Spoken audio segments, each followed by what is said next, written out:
Hello guys and welcome back. So now we want to create some more interesting paths instead of just using one. And I'm going to show a trick on how to do that. So let me create a new geo and let's create a grid. Scatter some points, just 10, and say $F. I'm going to create a pop network. And right now we're viewing all the geo context. So if I go up, we're viewing this and this while we're being in this context. To fix that or change that, I'm going to click here and say hide other objects so it only shows this current one. Okay, so I'm going to do this and I'm going to use an attract pop node, pop attract, and this is basically a force that gets applied to the particle to attract them to that destination. So I'm going to say use all points. Go back, hit play, and the force is not strong enough, so let's set it to 100, and now they're snapping there. Cool. So let's move this up a bit more. Let's say value of 10, and I don't want the emission to be continuous, so I'm going to say $F is less than 2. And this expression means if the frame is less than 2, emit. If not, do not emit. And the impulse activation, if it's set 1, we'll get emission. If it's 0, we don't. So let's say less than 4, so it emits for 1, 2, 3, and then it stops. Okay, that's it. We have that movement of those points, and then I'm going to import them using the .import node. Drag this in here, and I want to import the pop object 1. I believe that's the name. Let's see, pop object. Okay, I'm going to change this to geometry. I'm going to fetch the geometry data. Second. Okay, so we have the data coming in. And what I'm going to do is I'm going to use a trail node. What this allows me to do is I can copy the data. So let's say at this frame, okay, I want to tell Houdini to give me back copies of where this was in the previous frames. So I can do that using this trail increment.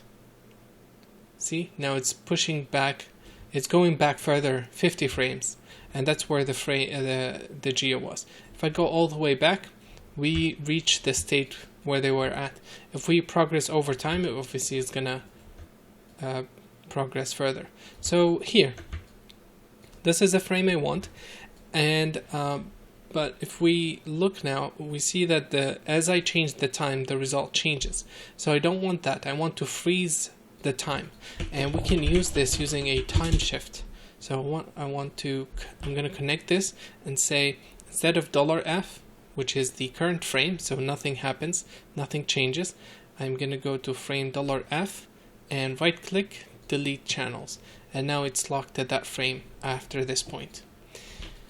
Okay, now the cool thing is these points, they have an ID attribute, and that number is a unique number. So let me split this into 2 and right click geometry. So this node here has an ID attribute. Each point has a unique ID attribute when it comes out of the sim, and this is great information because we can use that to generate geometry. All these points, they share the same attribute. Let's say this one was this one in the previous frame, and it's this one, it's this one. We know how they are chained together. So you can use an add node. I'm going to go under polygons, by group. Instead of all points, I'm going to choose by attribute. I'm going to say ID. And now we're trailing the particle path. Okay? And if we go, and now we have this very interesting information. We can increase this, let's say, to 40. And I'm going to go into the sim.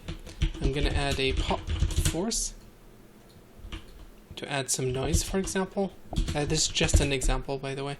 I'm going to show you another node called pop axis force, and with this one we can add vortex like force. So let's say radius, it's too much, let's say 10, height, and I'm gonna move it up 20, 40. I'm gonna increase this to 10. Let's hit play. That's too much. Let's say 1.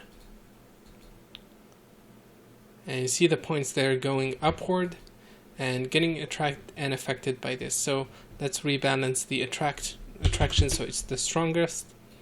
And maybe this set to 5. And the orbit is 0.5, so it's not too extreme. Okay. And they hit the goal. There. Okay, so 247. Let's go back. And let's try them 247.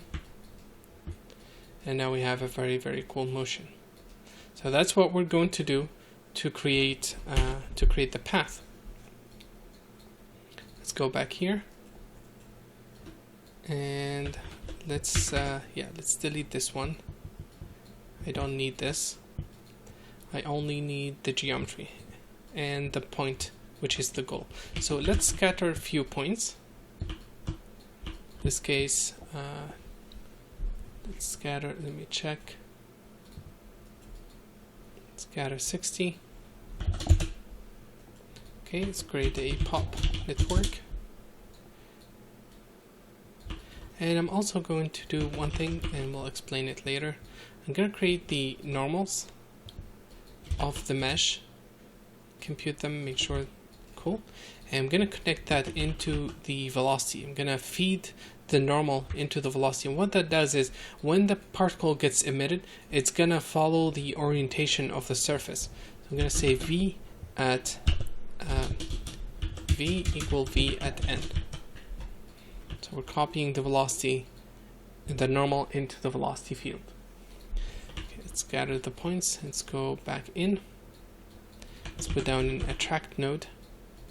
And I want to attract them to this position, which is 0, 7, something like that. Let's go and let's do the emission to all points. And $f is less than 5, so we only emit for 4 frames. And let's hit play and see how they got emitted from the surface, and now they are flowing through the to the target. We're getting a lot of points out. I'm not sure why. And they went somewhere. Oh, I see. They went beyond the source. Okay, that's fine. Let's copy that geo import node. Let's copy the whole thing here, and let's go back up. Dop import, cool. So these are the particles, and that's when we need to tweak the attraction force to get them to better reach that point. So trail, maybe 263 instead, and then time shift 263. And if we connect the points now, we have some cool curves. Now look at that. Look at the geometry emission. It's not just straight. We're getting some cool, we're getting the curves from the surface and traveling correctly. And there is no intersection. If we look here, there is no intersection happening with the geometry. There is a little bit, but it's nothing major. Okay, so let's continue. I'm getting a lot of points emitted, so we're getting a lot of overlaps on top of each other. We can fuse the curves, but I'm gonna fix that. So let's do this. Let's go back in.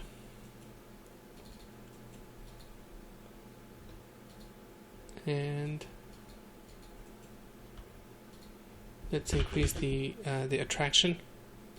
Under force, I'm going to increase the attraction. I'm going to increase the maximum distance to make sure that everything is accounted for and being affected.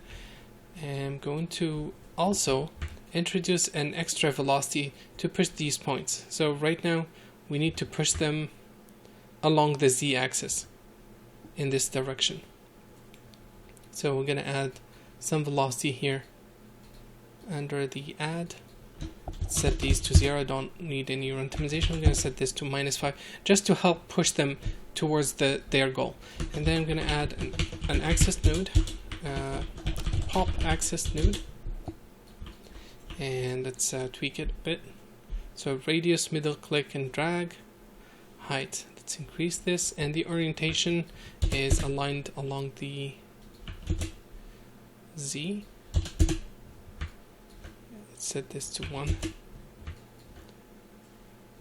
trying to align it so it's along the same way, same orientation approximately. So, like this, like that. Let's increase it and make it bigger, and just add a slight orbit point. Let's try 0.5 and see how that goes. Let's hit play. Too much, I think. So I'm gonna lower the radius to only affect a portion of this, and maybe rotate it. Yeah, just a tiny bit. Not very interested in this. So let's increase this to 12.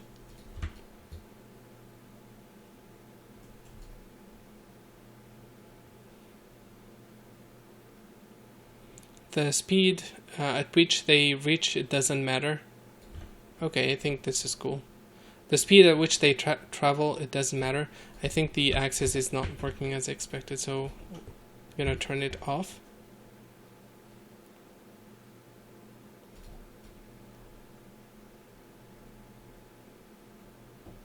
And let's see. And I think the force as well. Let's try -15. So the force is pushing them this way, and that's something I did before to help push everything away from the surface, but I don't have to do that. So I'm going to set it to -1 just to push them a bit. Yeah, something like that. And let's add this back in. See if we can get something interesting out of that. Let's set this to 20.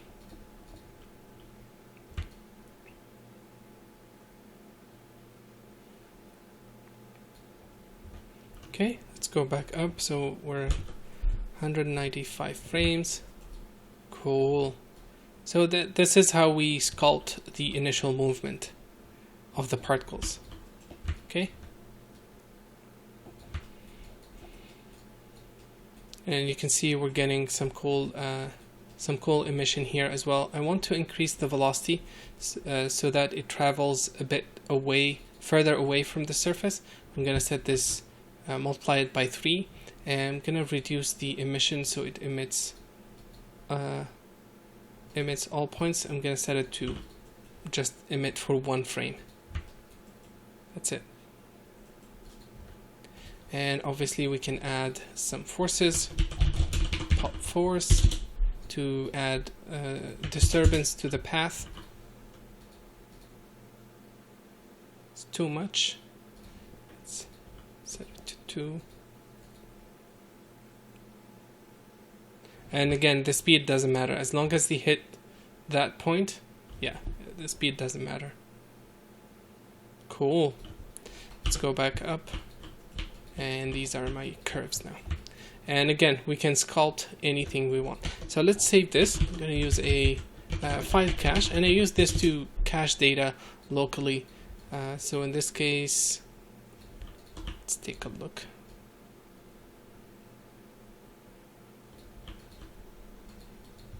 So that's fine. And I'm going to delete. We can post-process it later. So here, 200 I think is good. A bit more. Yep. And connect that. And let's file cache this. So just 1 frame. Call this curves path.v1. and I don't have to worry about this now anymore. I can can use another file cache, and we can put this aside to if we wanted to tweak the path. Okay, so instead of using this this primitive path, we're going to use all these cool paths now. And what we can do, we may have to, let's take a look at the point count. Yeah, the point count is quite high, and I want to select all of them here and just delete the points. So we can do that by hand. And then I'm going to resample them. And let's set the resampling to 0.5. Maybe 1, 2. I just need some points. It doesn't have to be precise. And move it the curves afterward. No, I'm not gonna resample them. So we'll leave the point count as it is, and we'll see how that affects the sim, because I want to keep this this detail here. Let's go back inside our original sim, and now we should see a lot more curves displayed in the viewport. Let's lower the max influence, and there's definitely a lot of points, so let's resample this.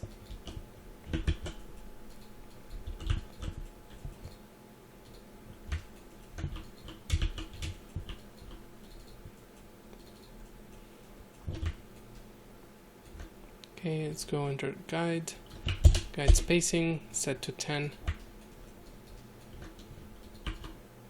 and I can only show curves. Okay, let's hit play. Cool, so now everything is working except that it's not capturing the curves nicely. So let's increase the radius to 4. It's okay for them to overlap, and I think the curve right now is not attracting them in the correct path. So let's set this to 1, and let's display this, and we should see a path or something showing the direction. And I think the curve is aiming in the wrong direction. Yeah, see, it's aiming in the wrong way. And to do that, to flip that, we can select the force itself and just change this to -10 so it moves in the other direction. And let me hide this. And you see now it's working. Or we can go up to the soft level and use a reverse node, and this will flip the direction of the curve. And let's set this back to 10, and hopefully we get back the same result. Yeah, so that's our curve flipped, and now we're gonna get a lot more details, a huge amount of details with just one single node and couple of curves. Now let's increase the orbit scale, maybe the suction, and I'm going to go back up. Actually, here I'm going to increase this to 4. I'm going to copy this and set it to 1 and this one. So, and let's add a pop drag, and I always add this to drag the particles so they don't go crazy, even with higher velocity or with high noise and stuff like that. Cool. You see the tendrils there. You get a lot more details. Okay, let's add the other attraction that we did as well. I think it helps towards the end. So let's add it here, and I'm gonna lower its range. So right now it's 10,000. I'm gonna set it to 10,000. And unfortunately, it doesn't have a display. I'm gonna set this to 2 only. And let's see the color here. I want to increase the point count to 20,000. And for this, And for this, I'm going to lower the 10. I'm going to lower the frequency to see the patterns better.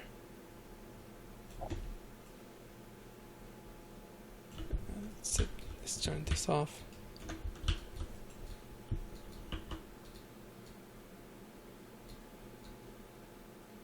I just want to see some separation, that's all. Okay. And let's zoom out a bit. Let's change the display to pixels. Let's hit play. And there we go. That's our first effect. And all we have to do is sim this at a higher resolution and maybe tweak the forces a bit, maybe the how much they rotate along the curve and things like that. And there is nothing special about there's nothing more I can share with you guys. You just have to play with the values and see how that affects the overall motion of the curves. And one very important aspect, let me import the points and I'll explain it. So these are the points. I'm going to give them a black color, or same color basically. Let's try red. Let's try blue. Blue is always good. Okay, and let's change this to black. Increase the viewport settings to 16. And let's turn off the grid. And if we zoom in now, we should get an idea about what the details will look like. See, for example, here we're getting a lot more accumulation, and those, when we render them using transparency, we're going to get some Fresnel effect. Okay, so whenever you see overlapping here, it's going to get much more pronounced in the render, and the details are going to be much nicer and cleaner to read and see. And again, you can increase, for example, the rotation. Let's dive in. Let's do a test. Pop curve. The orbit, for example. Let's set this to 6, and that will cause them to swirl more. And let me increase the point count to 60. And let's hit play. And obviously it's going to get slower. And let me do something in the viewport, and I'll explain it in a couple of weeks. You have to trust me for now. So I don't have it here. Sorry, I can't show the, I thought about adding, yeah, it's already there. I wanted to change the viewport colors, but I don't have all the necessary tools to do this at the moment. So we can add color correction here. I will talk about this later. Cool. So let's continue with this. We changed the orbit,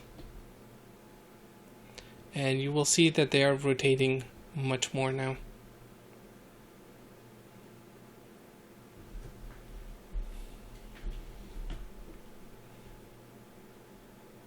Yeah, you see we're getting a lot more swirly motion. And the more you can push this, the more particles you can add, the more interesting it's going to be. And the other thing that is very important is this $F here.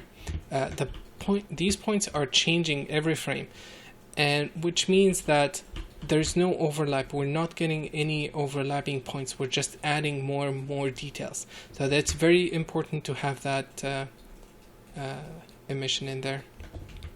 Sorry, the variation.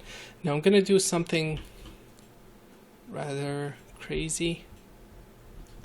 Let's copy this, and I'm going to set it to 20. And let's copy that. 20.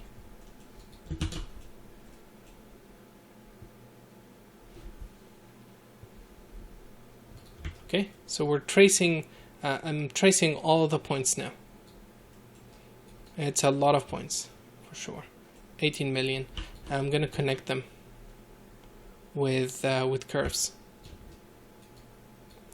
and show you some very, very, very cool abstract art that you guys maybe you can create some cool stuff with it. So later we can render them as tubes or something with motion blur, and it's actually very, very cool. So that's something that you guys can try and look at. The next thing that we're going to do is we're going to add some more interesting emission to this source. So we'll do that in the next video. Thank you guys for watching, and see you in a bit.